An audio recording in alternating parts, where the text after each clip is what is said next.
You are listening to Demystifying Organizations. In partnership with McGraw-Hill Education, I'm your host, Jeff Schatten.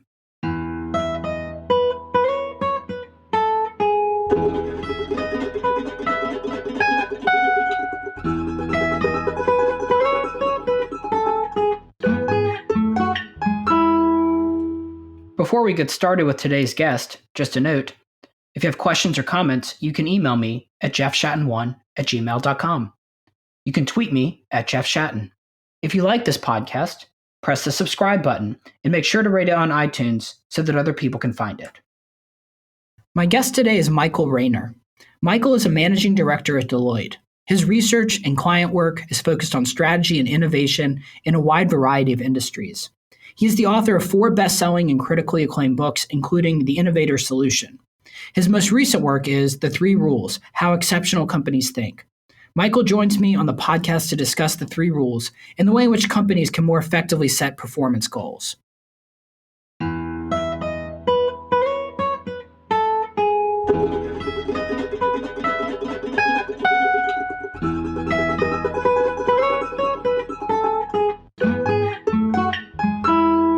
Welcome to the podcast, Michael Raynor. Thanks for joining me on the pod. Yeah, it's great to be here. So one of your overarching ideas is that there are just 3 rules for organizations to really think of, and that's it. And it's a remarkable, of all of the best practices that are out there that we see, you've got to boil these down to 3 rules. So I thought maybe we'd start with just give an overview of the 3 rules. Geez, when you put it that way, it makes it sound like we were a little too ambitious. Pardon me.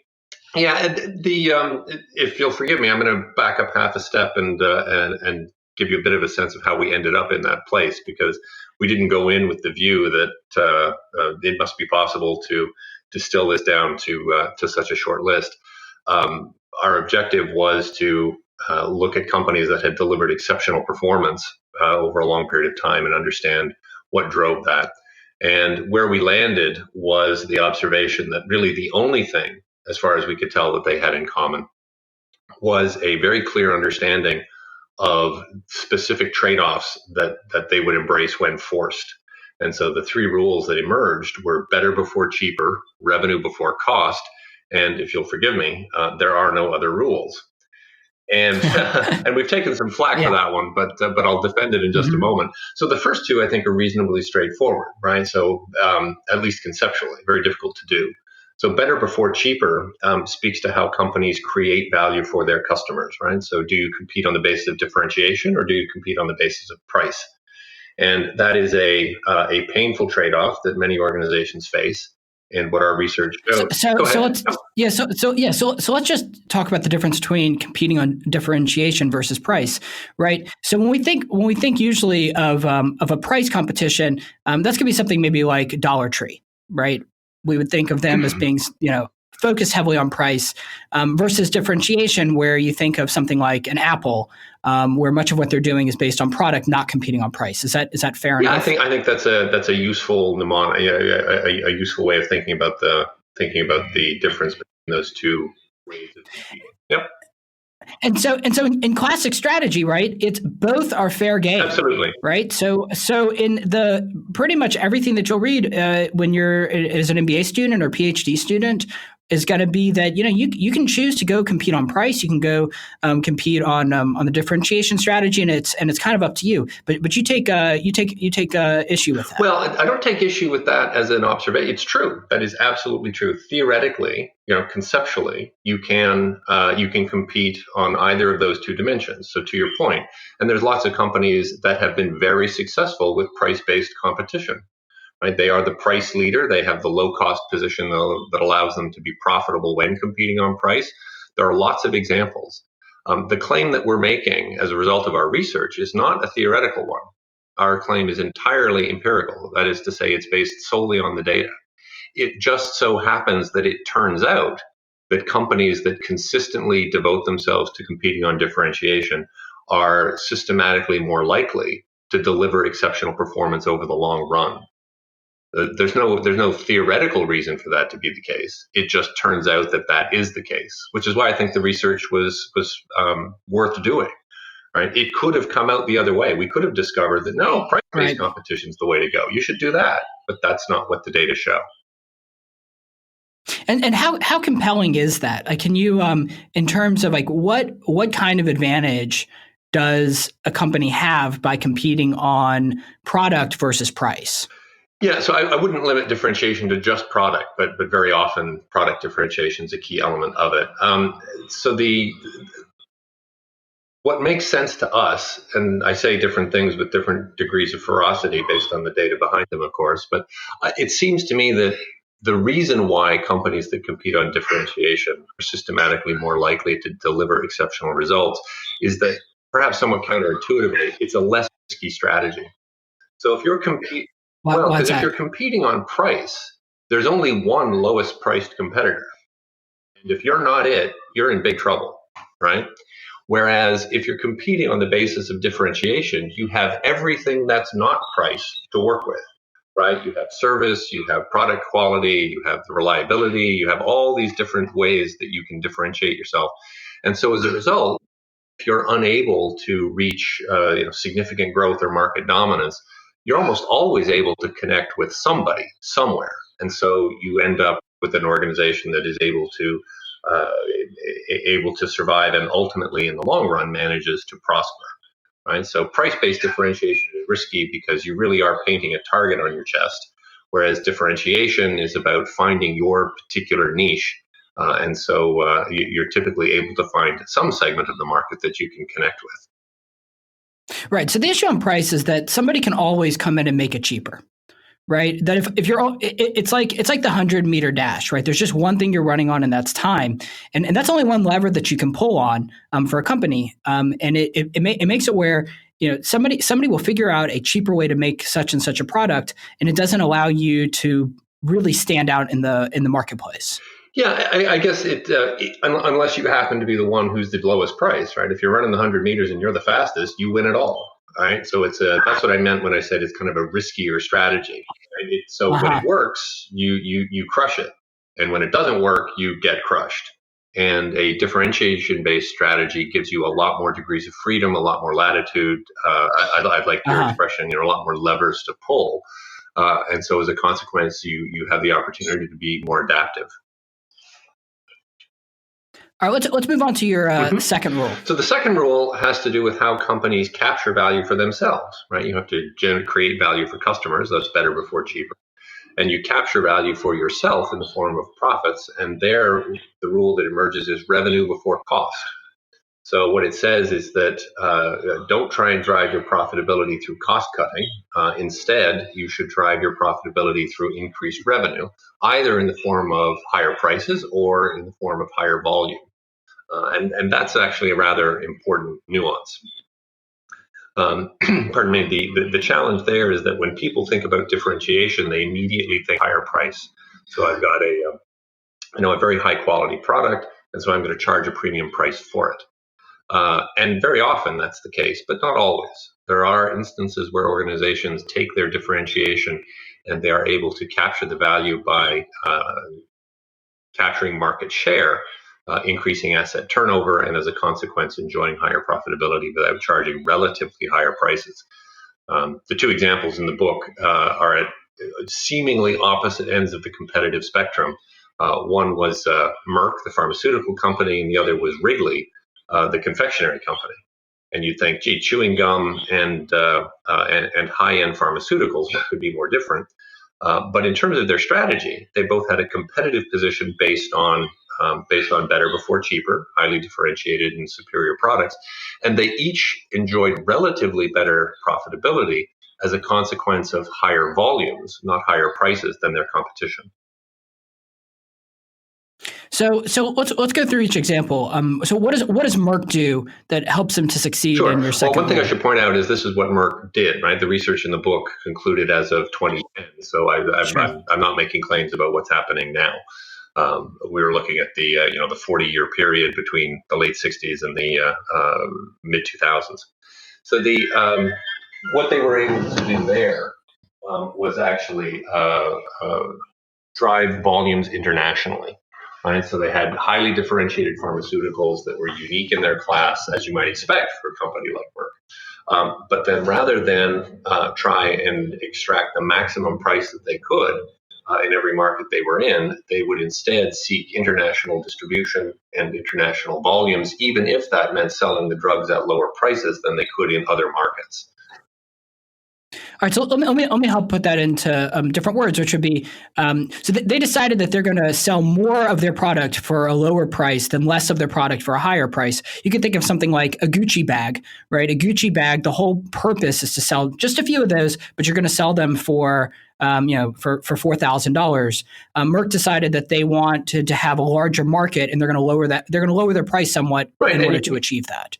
And expand right. internationally. And they did so more effectively and more rapidly than their direct analogs in the pharmaceutical space. So to pick up on your designer handbag example, when it comes to things like fashion products, very often you can't sell a lot of them because a big part of their cachet lies in their exclusivity. Right? It's only really cool to have one if very few other people have one as well. There's kind of that magic point where just enough people have them that they're popular, but not so many people have them that they're commonplace. But in pharmaceuticals, that's not a big deal, right? Because the fact that I'm healthy doesn't make me feel bad if you get to be healthy also. So selling higher volume doesn't undermine the value. Exactly. You've got issues I can't help you with if that's how you feel about things. But in Merck's case, of course, that was not a trade-off that they faced. And so, as you put it, they had that choice available to them, and they chose it. But how does this? So, explain how rule number 2 applies. The idea is then that Merck could have chosen, as other pharmaceutical companies did, to focus on high price markets and choose to sell their products really only where they were able to capture high prices and drive their profitability through margin. Merck looked at it and said, actually, different choice available to us. Our differentiation is such, our drugs are so good that we have the opportunity to sell them globally. And in other markets where there is a lesser ability or willingness to pay, it means that we will be selling them at lower average margins. But that's okay because it still creates economic value. It increases our asset turnover and ultimately drove superior profitability.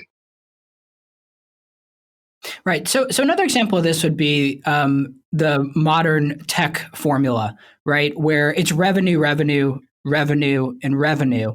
And the idea is that companies should scale. They should take any small startup, Spotify, when it was early on, especially. People were excited because users were very excited about this product of what Spotify was providing. They were starting to be willing to pay. And Spotify wasn't profitable for a very long time. And investors were totally okay with that because they were able to expand revenue so strongly.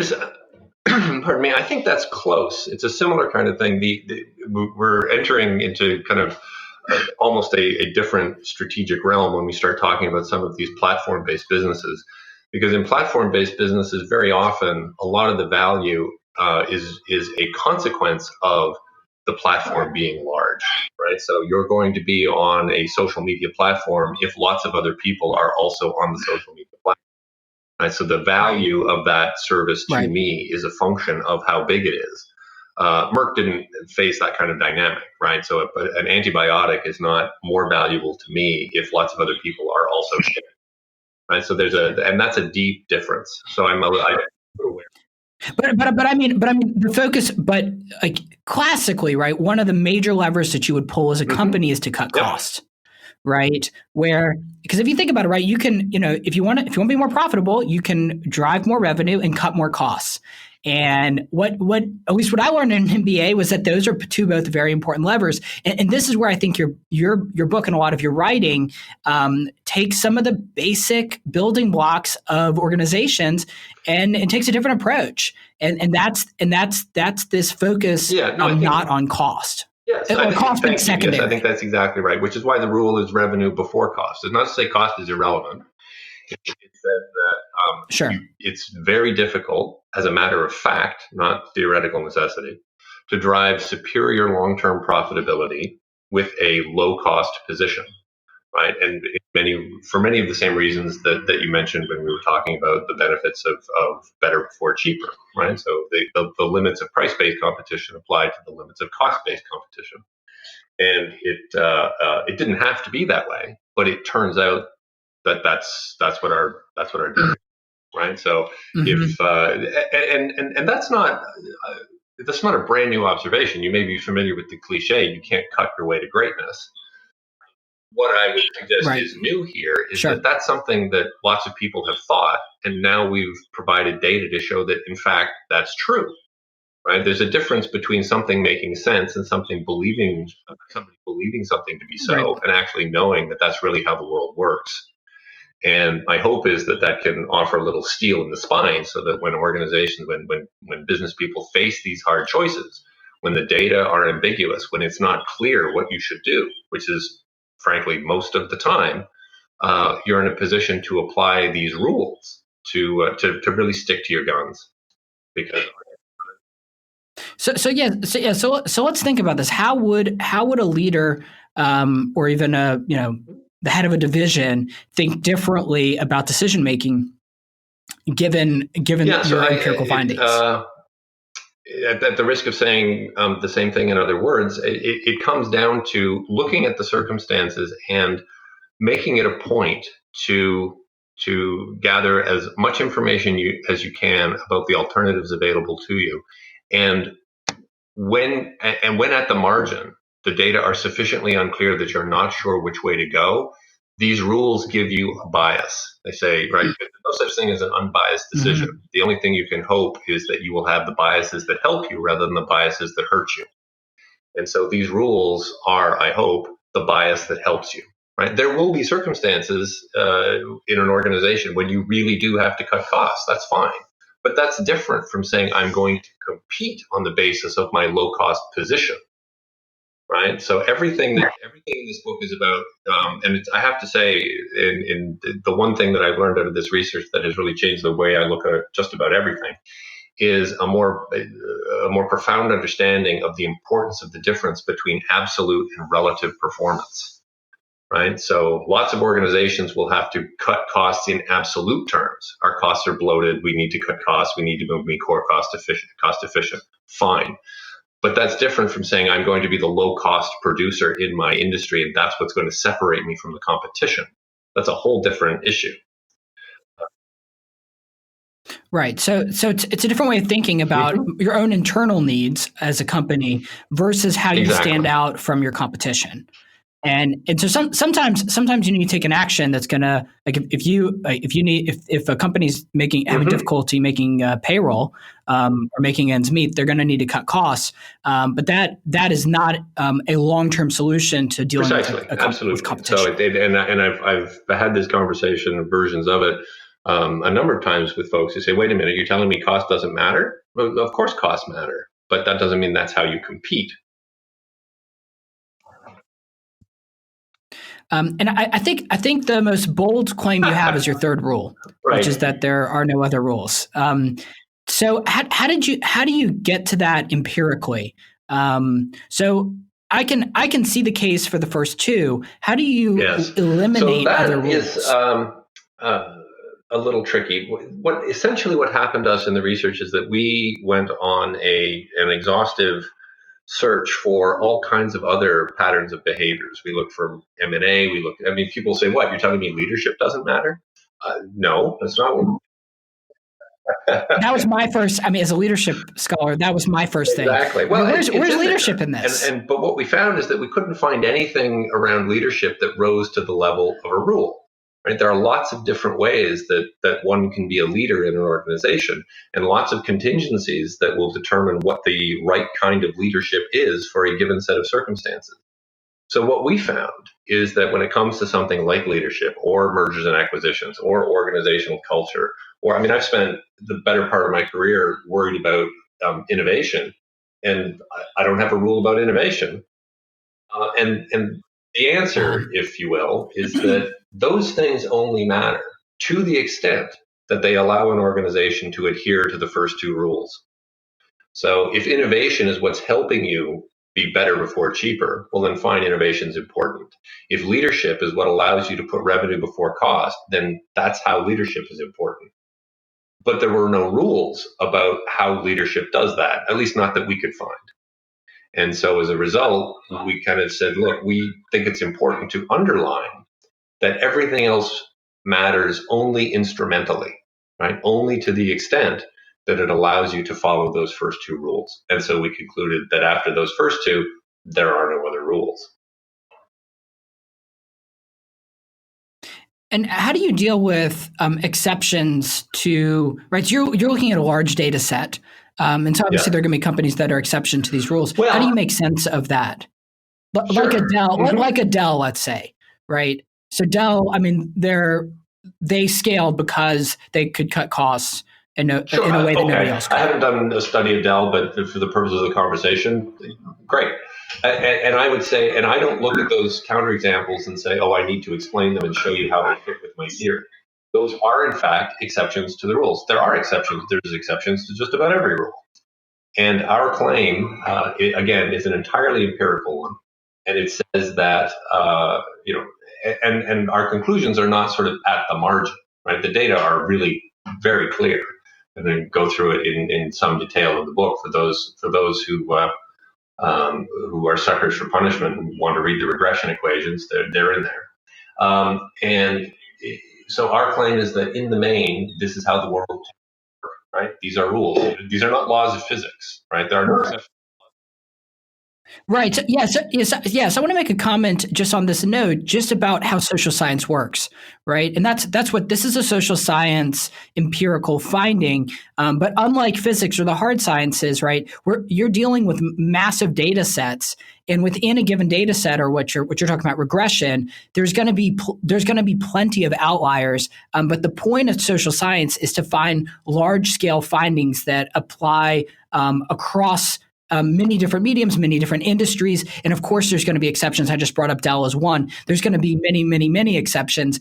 And that's just how social science works. Between absolute and relative measures, right? So in absolute terms, there are lots of exceptions, right? There are hundreds of companies over the years that have been successful pursuing strategies that are 180 degrees from what the rules prescribe. But in relative terms, they are actually quite rare. And then it becomes a judgment call, right? So if you had something that said, 50.4% of the time, this is the way you should do it, but I can't tell you which 50.4% of the time it is, then that's not a particularly helpful conclusion, right? It's just simply too ambiguous. So, our data obviously we wouldn't have written the book, right? To our minds, the data are sufficiently compelling that we think these are prescriptions for action that are worth taking very seriously. Other people could look at the results and say, actually, not convinced. And I don't have anything to say to those folks. That's just reasonable people can disagree, which is why we went to the trouble of not just telling our stories in ways that we think are illustrative and accessible and helpful. We also provided the hard data in the appendices so that people can satisfy themselves that our conclusions are serious conclusions. Right, and this is one of the issues of a social science as a study, is that you end up with what we call a lot of noise in the data, right? So you can find a general relationship between two things or two variables. There ends up being a lot of noise. So how do you think of this in relation to critical thinking skills, the use of the liberal arts, some of the other softer skills that we teach at universities, but hopefully the companies do as well? I guess I'd say that, to my mind at least, that's where at least a rudimentary understanding of statistics and uncertainty can be invaluable, because it helps you bridge that gap, right, between 1 + 1 = 2 and what it means to actually have uncertainty surrounding a conclusion arrived at empirically. And then, to your point, critical thinking skills and so forth become really an additional complement to how you understand a confusing world, right? I mean, one of the things, and this is stop me if I'm venturing too far afield. It comes down to the fact that really there is never any evidence of a causal relationship between anything, right? People say, well, how do you know you just have correlation and not causation? These two things are associated, but one doesn't cause the other. And there's never any evidence of causality. Causality is a story that we tell ourselves in order to make sense of the world, right? And the narrative that goes with the data is how we try and connect what we can prove with what we believe to be true. And I know that starts to sound like a sophomore year philosophy class, but the bad news is there's really no other way to make sense of the world. I, I was going to say, I think it depends on what in the field of epistemology, what your degree of certainty you want, right? I mean, if you take a Socrates approach, which would be the only thing I know is that I know nothing. If you want to have 100% certainty of causation, then within the social sciences, there's certainly never any causal link. But I think that's important. That's why we do meta-analyses. That's why you have in medicine systemic reviews. That's why we compile studies together, because you can eventually start to build out a case for causation if you have enough studies compiled on top of one another. Even if Absolutely. You can never be 100% certain. I'm back to reasonable people can disagree. We looked at our numbers carefully over many years. We presented them as best we were able, and we drew the conclusions we drew. And so we've done what we can to share them and hope that people find them compelling and useful.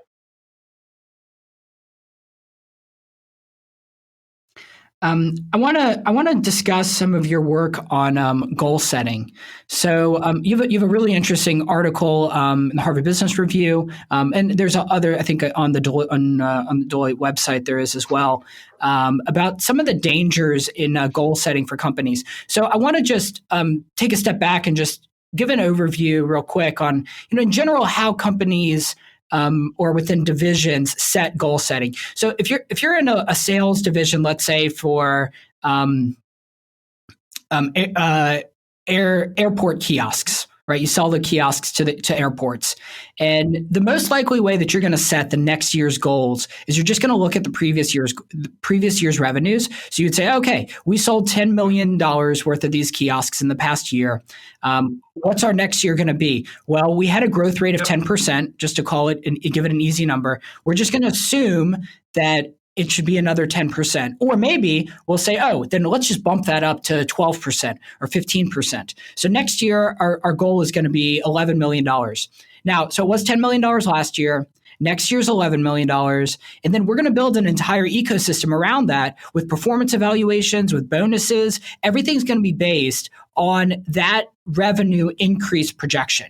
And so you take odds with that, and that's a really traditional practice on how to do it. And you kind of give a more sophisticated I liked your example way of, a lot because you finished the story and the part, because I was sort of waiting to see if that shoe would drop, and then it did, because you said, first of all, the business is going to set a goal, and then it's going to do a whole bunch of stuff built around that goal. And that's the key part, because my view of it would be is that if a company says, fine, we've got a goal for 10% next year, and they use that to simply motivate effort, right? So you've got a goal, something to strive for, fine. But when you build all that other stuff around it, so that all of a sudden people's compensation and all that, now the actual number you pick for that goal really matters. And that's when right, because you can end up with really perverse incentives, right? If you overshoot revenue targets and then tie somebody's career to that, to hitting those targets, and basically they know either their livelihood or maybe their job rests on that target, you can get with really perverse behavior, which we've seen with companies like Wells Fargo. We've seen with many other examples where behavior, behavior can that's become illegal. What I wanted to underline, right? So forgive me for spending so much time on the setup to the question, but there's nothing wrong with setting a goal and say, I've got something to strive toward. But when, to your point, when really important things start to turn on the specific number, then I think we need a much more sophisticated way of settling on that number. And our perspective on that actually grew out of the research that went into the 3 Rules book. So the 3 Rules book was all about trying to understand exceptional companies. And what we learned out of that is that this importance between relative and absolute performance actually offered insights that could be applicable to really any company, because after all, at the risk of sounding trite, only 10% of companies get to be in the top 10%. How do you talk to the other 90% of companies? And so when it comes to goal setting, we picked up these insights into the importance of relative performance and started to use that to understand what kinds of targets actually make empirical sense rather than are simply kind of aspirational ego stroking. We grew by 10% last year, let's grow by 15% this year. The underlying And so how do you set those targets? Observation comes from looking at historically how much have companies been able to improve over a given period of time, right? So essentially, it's kind of like saying, if you're talking to a high school junior in October. And she's got an 85 average in calculus, and she says, I want to have a 95 average in calculus by January exams. Well, if I could look at the history of all the high school students taking calculus and say, what's the probability that somebody with an 85 average in October makes a 95 average by January? And then I can control for what high school you go to and what your grades were in your other courses, and then I can build a predictive model that says, here's the probability that somebody in your circumstances can make that kind of a change. And let's say the number comes out and we say, well, there's a 20% chance that you can do it. Right. So what this is doing more than anything is dealing with the cognitive bias of overconfidence, right? So it's one of the the classic biases that screws up managers all the time, right? Is that we think that we are going to be a better baseball player, that we're going to be a better test taker, a better driver. And you can really go to any category. People tend to think that they and their company and their team will outperform everybody else. And unlike with the high school calculus student, who hopefully she will just study harder and hopefully do better. That's just her against herself. With companies, there's real lives at stake, and then the entire company mechanism that goes behind it. So by taking a statistical approach, and feel free to disagree with me on this, you're able to take out some of the overconfidence bias that pulls in really bad managerial decision making. I was simply going to agree vigorously. I think you've got it exactly right. That it's I've seen surveys where 90% of people think they're an above average driver, right? So and you get the same thing all the time, right? In every aspect of human life. And so this just says, look, historically, companies like you in your industry have been able to improve their performance by this much over a 3-year period. Now, if you want to. Right. So let's take someone who's in a company that's in the 50th percentile. Let's just say it's a trucking company in the 50th percentile revenue, and they'd like to get it up to the 65th percentile. So the traditional way would just be, okay, let's just set the metrics of this is the revenue we would need to be at the 65th percentile. But what you would do in this case would be to unpack it and say, look, or whatever it is, there's really just a 7% chance. Historically, of whatever it is, I'm making up that number, but there's a 7% chance that you're going to get to that 65th percentile. So those are the odds. What would you need to do to actually make that story come true? And hopefully a manager is going to say, look, the truth is it's unrealistic for us to hit an A+, A+, A+, A+, in the 5 different categories that would make us that would make it possible for us to get to that area. We should be more realistic. Right. The only thing and this is just a difference in how we tend to describe it, because people don't think, and this is not a criticism at all, this is perfectly reasonable, people don't think in terms of, I want to get to the 65th percentile. They think in terms of, we've got 70 million in revenue, we'd like to have 85 million in revenue. And so what the algorithm does, what our tool does, is it kind of goes behind the curtain and translates it all into relative terms, does the probabilities, translates it back into absolute terms, comes back and says, okay, here's the probability distribution of you hitting different performance levels over a 3-year or a 5-year period. And exactly to your point, right? We don't say an unlikely goal is a bad idea. We just say, look, if you've got a 1 in 20 financial target, right? A 5% chance of success. If you've got a 1 in 20 financial target, you'd better have a 1 in 20 strategy to go with it. And if your strategy consists of little more than everybody try harder and we're going to cut some costs, we're like that's not a 1 in 20 strategy. So that's why this is a 5% probability of success, because you have to come up with something exceptional if you're going to make it happen.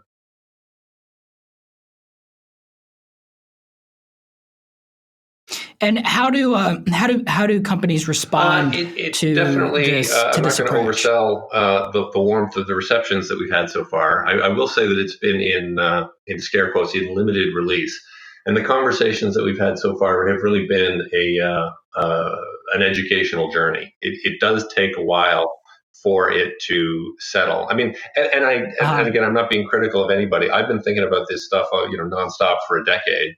And I think it's finally making sense to me. So when you have a 190-minute conversation with a few senior executives, and it's the first time you've introduced this way of looking at the world, it's going to take a while.